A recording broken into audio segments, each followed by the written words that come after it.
For the most wild, yet most homely narrative which I am about to pen, I neither expect nor solicit belief. Mad indeed would I be to expect it, in a case where my very senses reject their own evidence. Yet, mad am I not, and very surely do I not dream. But tomorrow I die, and today I would unburden my soul. My immediate purpose is to place before the world, plainly, succinctly, and without comment, a series of mere household events. In their consequences, these events have terrified, have tortured, have destroyed me. Yet I will not attempt to expound them. To me they have presented little but horror. To many they will seem a little less terrible than Barros. Hereafter, perhaps, some intellect may be found which will reduce my phantasm to the commonplace, some intellect more calm, more logical, and far less excitable than my own, which will perceive in the circumstances I detail with awe nothing more than an ordinary succession of very natural causes and effects. From my infancy I was noted for the humanity of my disposition. My tenderness of heart was even so conspicuous as to make me the jest of my companions. I was especially fond of animals. I was indulged by my parents with a great variety of pets. With these I spent most of my time, and never was so happy as when feeding and caressing them. This peculiarity of character grew with my growth, and in my manhood I derived from it one of my principal sources of pleasure. To those who have cherished an affection for a faithful and sagacious dog, I need hardly be at the trouble of explaining the nature of the intensity of the gratification thus derivable. There is something in the unselfish and self-sacrificing love of a brute, which goes directly to the heart of him who had frequent occasion to test the paltry friendship and gossamer fidelity of mere man. I married early, and was happy to find in my wife a disposition not uncongenial with my own. Observing my partiality for domestic pets, she lost no opportunity of procuring those of the most agreeable kind. We had birds, goldfish, a fine dog, rabbits, a small monkey, and a cat. The latter was a remarkably large and beautiful animal, entirely black, and sagacious to an astonishing degree. In speaking of his intelligence, my wife, who at heart was not a little tinctured with superstition, made frequent allusion to the ancient popular notion, which regarded all black cats as witches in disguise. Not that she was ever serious upon this point, and I mention the matter at all for no better reason than it just happens, just now, to be remembered. Pluto, this was the cat's name, was my favorite pet and playmate. I alone fed him, and he attended to me wherever I went about the house. It was even with difficulty that I could prevent him from following me through the streets. Our friendship lasted in this manner for several years, during which my general temperament and character, through the instrumentality of the fiend intemperance, had, I blush to confess it, experienced a radical alteration for the worse. I grew, day by day, more moody, more irritable, more regardless of the feelings of others. I suffered myself to use intemperate language to my wife. At length I even offered her personal violence. My pets, of course, were made to feel the change in my disposition. I not only neglected, but ill-used them. For Pluto, however, I still remained sufficient regard to restrain me from maltreating him, as I made no scruple maltreating the rabbits, the monkey, or even the dog, when by accident or through affection they came in my way. But my disease grew upon me, for what disease is like alcohol? And at length even Pluto, who was now becoming old and consequently somewhat peevish, even Pluto began to experience the effects of my ill temper. One night, returning home much intoxicated from one of my haunts about town, I fancied that the cat avoided my presence. I seized him, when in his fright at my violence, he inflicted a slight wound upon my hand with his teeth. The fury of a demon instantly possessed me. I knew myself no longer. My original soul seemed at once to take its flight from my body, and a more than fiendish malevolence, gin-nurtured, thrilled every fibre of my frame. I took from my waistcoat pocket a penknife, opened it, grasped the poor beast by the throat, and deliberately cut one of its eyes from the socket. I blush, I burn, I shudder, while I pen this damnable atrocity. When reason returned with the morning, when I had slept off the fumes of the night's debauch, I experienced a sentiment half of horror, half of remorse, for the crime of which I had been guilty of. But it was, at best, a feeble and equivocal feeling, and the soul remained untouched. I again plunged into excess, and soon drowned in wine all memory of the deed. In the meantime, the cat slowly recovered. The socket of the lost eye presented, it is true, a frightful appearance, but he no longer appeared to suffer any pain.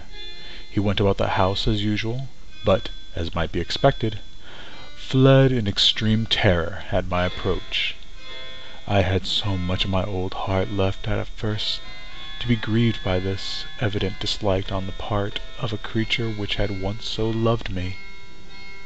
But this feeling soon gave place to irritation, and then came, as if to my final and irrevocable overthrow, the spirit of perverseness. Of this spirit philosophy takes no account, yet I am not more sure that my soul lives than I am that perverseness is one of the primitive impulses of the human heart, one of the indivisible primary faculties or sentiments which give direction to the character of man. Who has not 100 times found himself committing a vile or silly action for no other reason than because he knows he should not? Have we not a perpetual inclination, in the teeth of our best judgment, to violate that which is law, merely because we understand it to be such? The spirit of perverseness, I say, came to my final overthrow. It was this unfathomable longing of the soul to vex itself, to offer violence to its own nature, to do wrong for the wrong's sake only, that urged me to continue, and finally to consummate the injury I had inflicted upon the unoffending brute. One morning, in cool blood, I slipped a noose around its neck and hung it to the limb of a tree. Hung it with the tears streaming from my eyes and with the bitterest remorse at my heart. Hung it because I knew that it had loved me, and because I felt it had given me no reason of offense.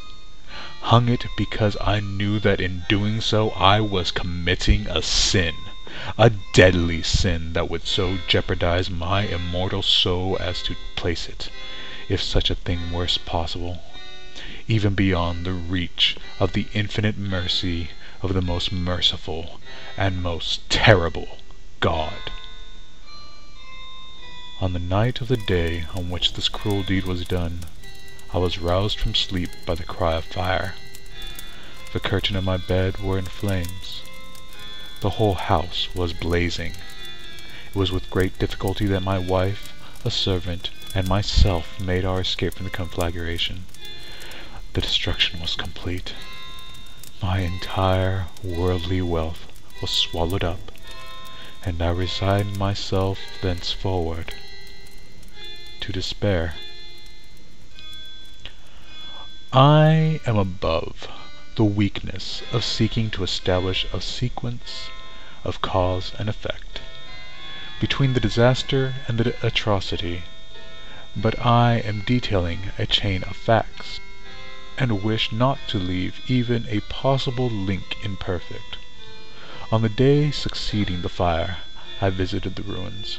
The walls, with one exception, had fallen in. This exception was found in a compartment wall, not very thick, which stood about the middle of the house, and against which had rested the head of my bed. The plastering had here, in great measure, resisted the action of the fire, a fact I attributed to having been recently spread. About this wall a dense crowd were collected, and many persons suggested to be examining a particular portion with very minute and eager attention. The words "strange," "singular," and other similar expressions excited my curiosity. I approached and saw, as if graven in bas relief upon the white surface, the figure of a gigantic cat. The impression was given with an accuracy truly marvelous. There was a rope about the animal's neck. When I first beheld this apparition, for I could scarcely regard it as less, my wonder and terror were extreme. But at length reflection came to my aid. The cat, I remembered, had been hung in a garden adjacent to the house. Upon the alarm of fire, this garden had been immediately filled by the crowd, by some one of whom the animal would have been cut from the tree and thrown through the open window into my chamber. This had probably been done with the view of arousing me from sleep. The falling of other walls had compressed the victim of my cruelty into the substance of the freshly spread plaster, the lime of which, with the flames and the ammonia from the carcass, had accomplished the portraiture as I saw it.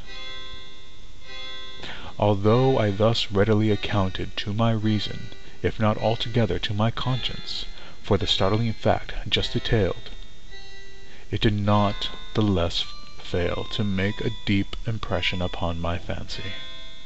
For months I could not rid myself of the phantasm of the cat, and, during this period, there came back into my spirit a half-sentiment that seemed, but was not, remorse.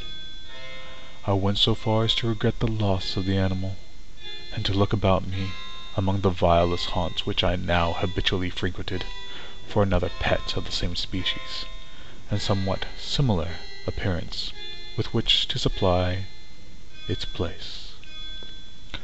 One night, as I sat half stupefied, in a den of more than infamy, my attention was suddenly drawn to some black object, reposing upon the head of one of the immense hogsheads of gin, or of rum, which constituted the chief furniture of the apartment. I had been looking steadily at the top of this hogshead for some minutes, and what now caused my surprise was the fact that I had not sooner perceived the object thereupon. I approached it, and touched it with my hand. It was a black cat, a very large one, fully as large as Pluto, and closely resembling him in every respect but one. Pluto had not a white hair upon any portion of his body, but this cat had a large, although indefinite splotch of white, covering nearly the whole region of the breast. Upon my touching him, he immediately rose, purred loudly, rubbed against my hand, and appeared delighted with my notice. This then was the very creature of which I was in search. I at once offered to purchase it from the landlord, but this person made no claim to it, knew nothing of it, had never seen it before. I continued my caresses, and when I prepared to go home, the animal evinced a disposition to accompany me. I permitted it to do so, occasionally stooping and patting it as I proceeded. When it reached the house, it domesticated itself at once, and became immediately a great favorite with my wife. For my own part, I soon found a dislike to it arising within me. This was just the reverse of what I anticipated, but I know not how or why it was, its evident fondness for myself rather disgusted and annoyed. By slow degrees, these feelings of disgust and annoyance rose into the bitterness of hatred. I avoided the creature, a certain sense of shame and the remembrance of my former deed of cruelty preventing me from physically abusing it.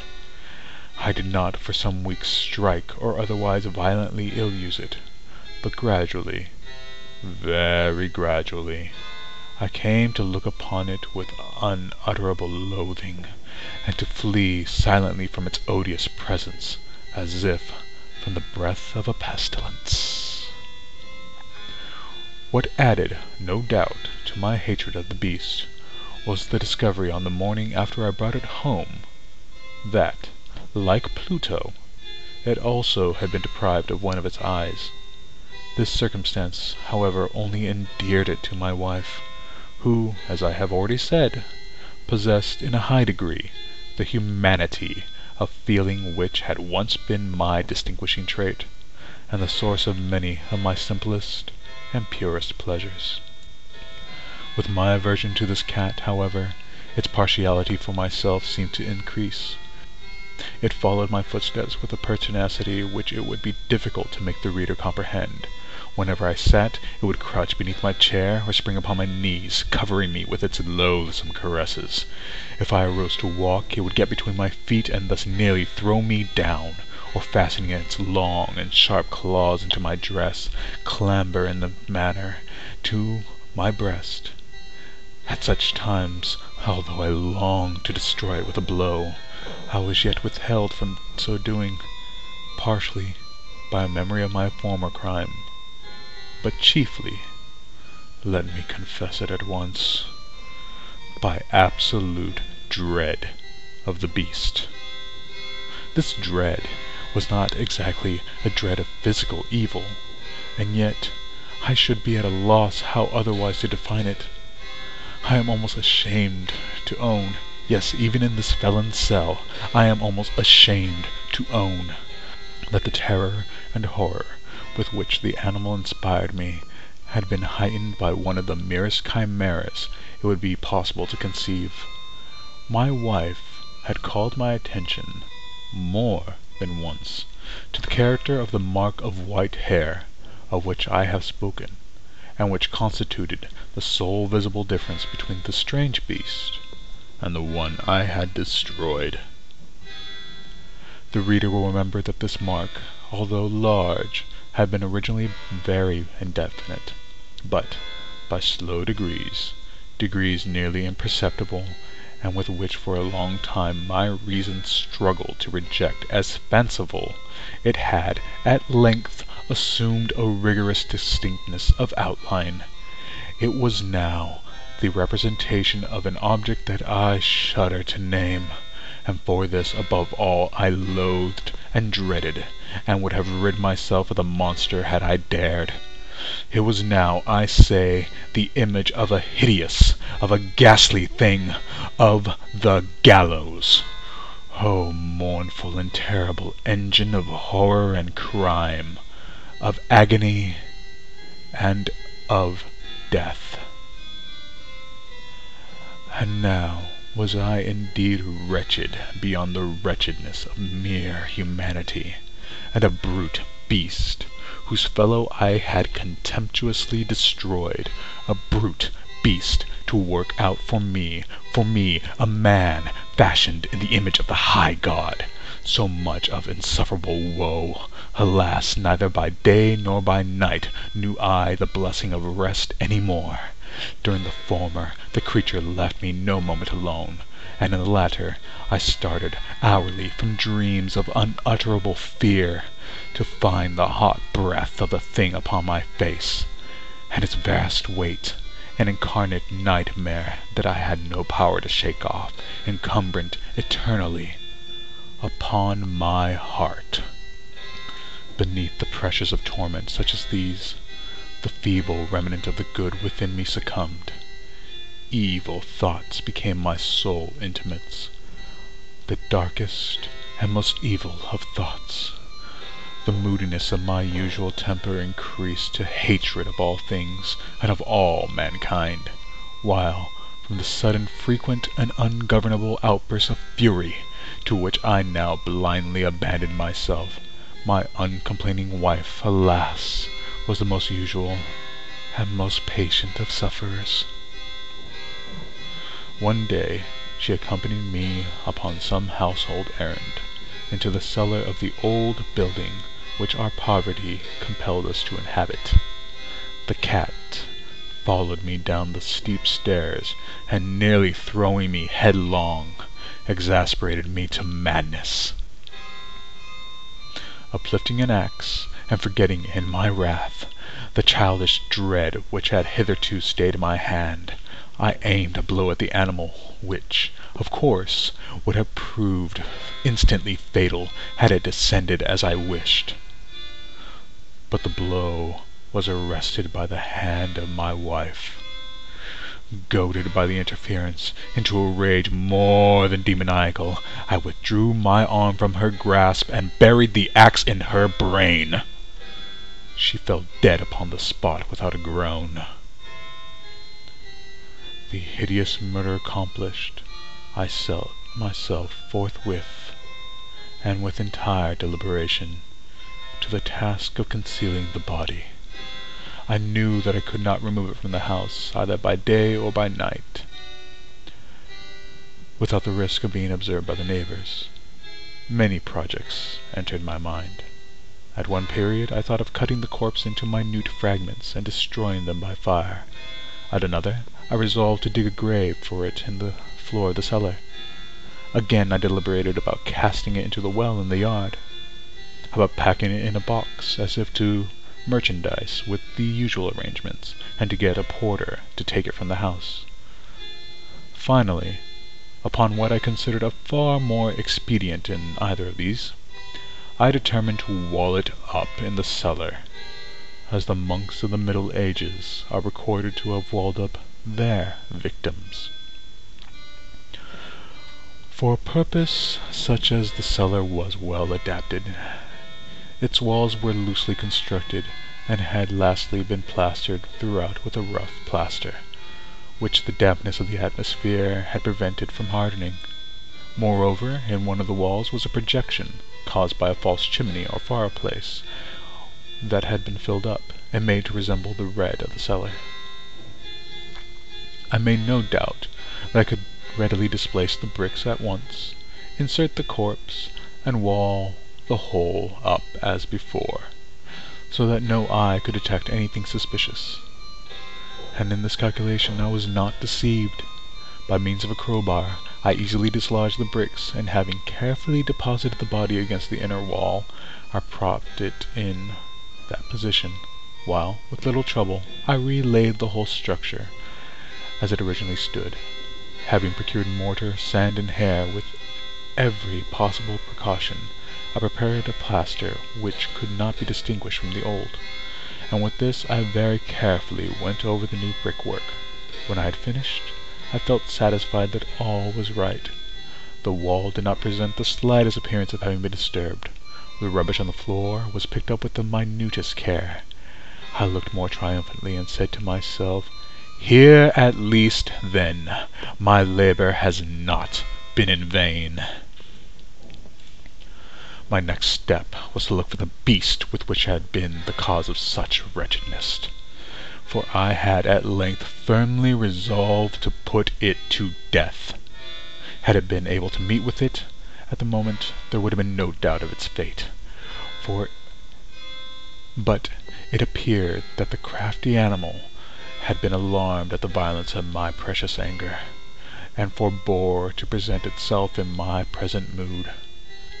It is impossible to describe or to imagine the deep, the blissful sense of relief when the absence of the detested creature occasioned in my bosom.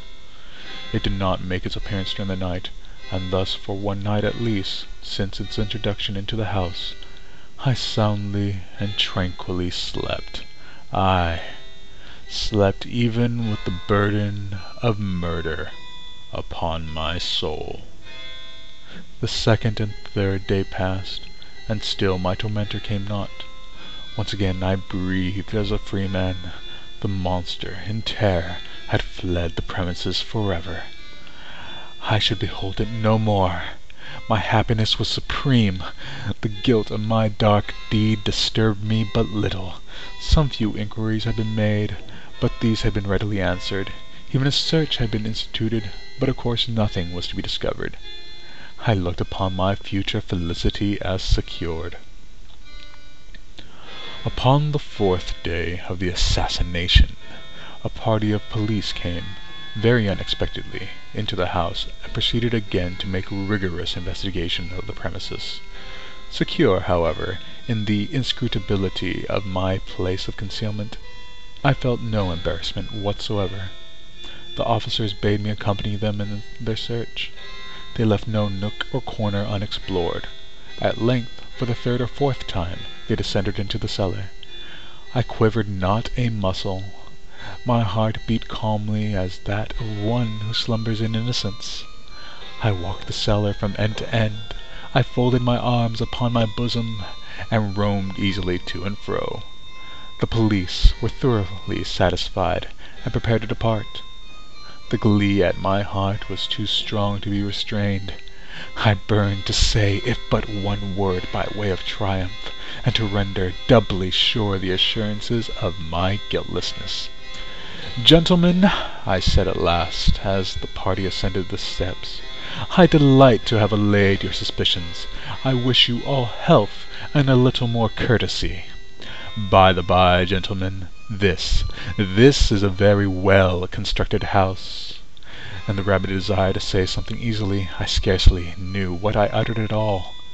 "I may say an excellently well-constructed house.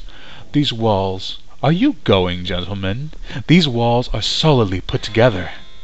And here, through the mere bravado of frenzy, I rapped heavily with a cane which I held in my hand, upon that very portion of the brickwork behind which stood the corpse of the wife of my bosom. But may God shield and deliver me from the fangs of the arch-fiend. No sooner had the reverberation of my blows sunk into the silence than I was answered by a voice from within the tomb, by a cry, at first muffled and broken, like the sobbing of a child, and then quickly swelling into one loud, continuous scream, utterly anomalous and inhuman, a howl, a wailing shriek, half of horror and half of triumph, such as might have arisen only out of hell, conjointly from the throats of the damned in their agony, and of the demons that exult in their damnation. Of my own thoughts it is folly to speak. Swooning, I staggered to the opposite wall. For one instant the party upon the stairs remained motionless, through the extremity of terror and of awe. In the next, a dozen stout arms were toiling at the wall. It fell bodily. The corpse, already greatly decayed and clotted with gore, stood erect before the eyes of the spectators. Upon its head, with red extended mouth and solitary eye of fire, sat the hideous beast whose craft had seduced me into murder, and whose informing voice had consigned me to the hangman. I had walled the monster up within the tomb.